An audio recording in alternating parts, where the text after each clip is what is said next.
미국 현지 경제 소식과 이슈들 정리해 보겠습니다. 맨해튼 나우 시간이고요. 저희 이 시간은 미국 오하이오 주립대학교 자산관리학과의 겸임 교수이자 JC 회계법인의 대표로 계신 지호준 박사님과 연결합니다. 박사님 안녕하세요. 안녕하십니까? 네, 반갑습니다. 자, 오늘은 미국의 소비시장 분위기 먼저 한번 살펴보려고 하는데 지금 연준의 금리 인상 기조 속에서 신용대출, 신용거래, 주택, 모기지까지 각종 이자율이 상승하고 있습니다.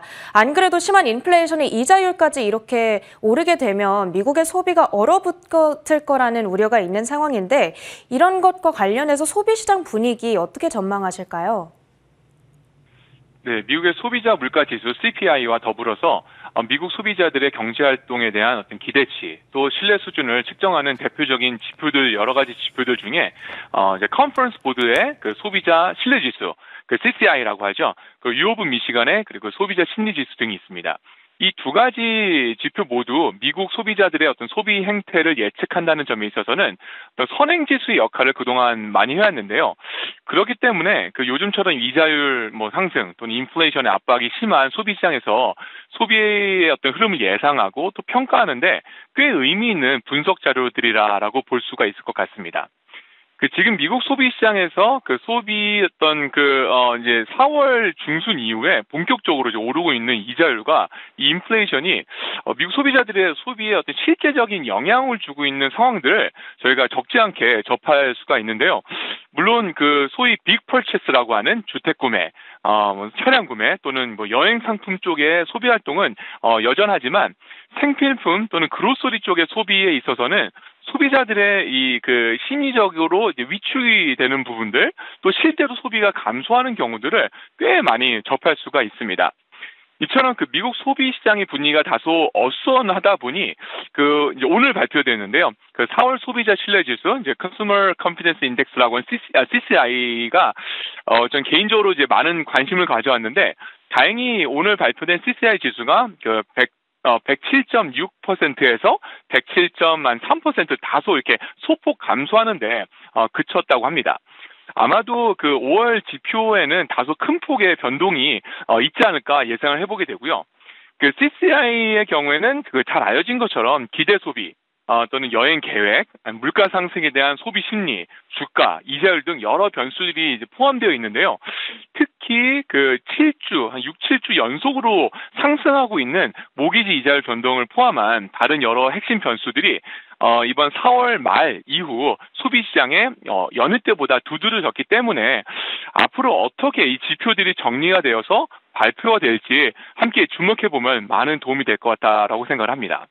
네, 관련된 각종 심리 지표와 실물 지표들 예의주시해 보도록 하겠습니다.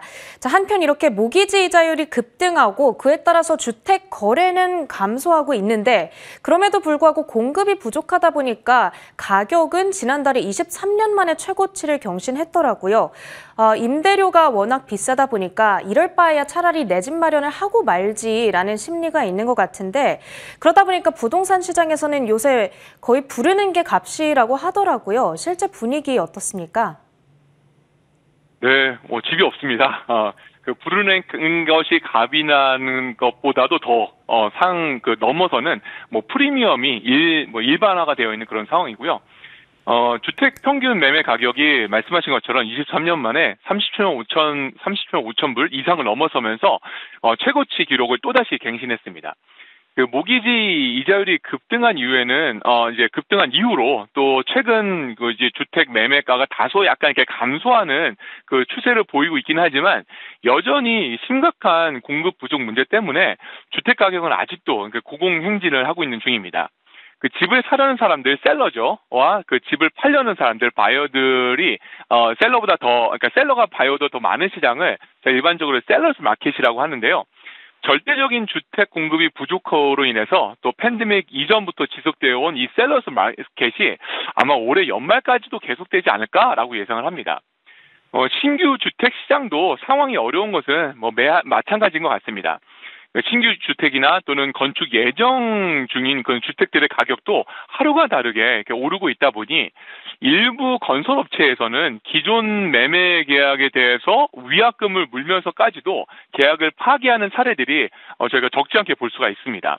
뭐 시공사나 건축회사들이 위약금보다 이제 급격하게 주택 가격의 상승으로 인한 시세 차익이 훨씬 더 높다는 판단을 해서 이런 또 다소 이상한 상황들까지도 연출되는 것을 제가 볼 수가 있습니다. 몰기지 이자율이 급격히 상승한 것이 그 주택 시장에 영향을 주는 건 사실이지만 또 동시에 바이어들이 이자율 상승에 대한 어떤 부담감을 생각보다 빠르게 흡수하고 인정하면서 다시 이 그 주택 시장으로 이 전쟁터로 다시 돌아오는 것을 저희 많이 볼 수 있는데요. 2021년처럼 작년처럼 매월 이렇게 기록을 갈아치웠던 시장이 되기는 다소 어려울 수 있긴 하겠지만 그래도 올해 말까지는 여전히 주택 매매 열기가 계속될 것이다라고 예상을 해보게 됩니다. 네, 주택 거래량과 관련해서 나오는 수치도 저희가 체크해 보도록 하겠습니다. 소비 심리 조금 더 자세하게 들여다보려고 하는데 지금 우크라이나 전쟁으로 인해서 전 세계 교역이 감소하고 있죠. 미국 내부적으로도 비슷한 문제를 겪고 있다고 합니다. 육상으로 운송되는 물건을 의미하는 트러킹 물류가 감소하고 있다고 하는데 이것을 이 소비 심리 위축의 전조 증상으로 우리가 해석을 해봐도 될까요? 아니면 거기까지는 너무 섣부른 판단일까요? 네.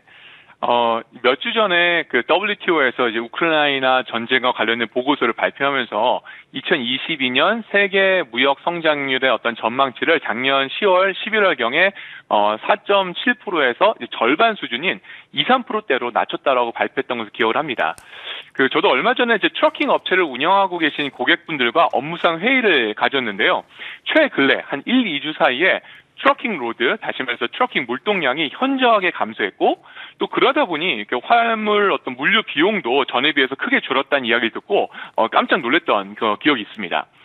특정 지역과 또는 특정 업종으로 국한된 미팅이기 때문에 뭐 성급하게 일반화시킨 것은 좀 무리가 있지만 불과 2, 3개월 전만 해도 운송 가격 그때 비교해서 운송 가격이 한 3분의 1 수준으로 떨어졌고 게다가 물동량도 크게 줄었다는 점은 의미한 바가 꽤 크다라고 생각을 합니다. 현재 이제 우크라이나 전쟁으로 인해서 국제 교역 또는 세계 무역의 감소와 같은 맥락이라고 볼 수 있을 것 같은데요. 물론 이런 현상과 문제점을 소비 심리 위축의 전조 현상이라고 말하기는 아직은 이른 단계라고 생각을 합니다. 여전히 어려움을 겪고 있는 뭐 유통 문제와 또 공급망의 문제에 이제 추가적인 부담이 될 것은 하지만 분명할 것 같다라고 생각을 합니다. 만약 이렇게 된다면 단기적으로 물가 상승의 추가적인 모멘텀이 될 수도 있을 것이고 결국에는 소비 심리에 부정적인 영향을 미칠 수 있는 가능성은 여전하기 때문이다라는 이유 때문에 그렇습니다. 앞서 말씀드렸던 것처럼 이제 소비자의 어떤 신뢰 지수들 또는 여러 지수들과 더불어 이런 물류 흐름 관련된 지수들도 함께 연계해서 상관관계를 분석하는 시도들도 앞으로 필요할 것 같아 보이는 시점입니다. 네, 알겠습니다. 자, 마지막으로 지금 주식시장에서 가장 핫한 이슈 하나 다뤄보겠습니다. 트위터가 결국에는 머스크의 손에 넘어가게 됐습니다. 머스크는 표현의 자유를 위해서 비상장 회사로 전환하겠다라는 의지를 밝혔는데 일각에서는 많은 영향력 있는 인물들, 정치 지도자들이 사용하는 플랫폼을 한 개인이 좌지우지할 수 있다는 게 문제다라는 지적도 나오더라고요. 나름 일리 있는 주장인 것 같은데 박사님께서는 어떻게 보고 계실까요?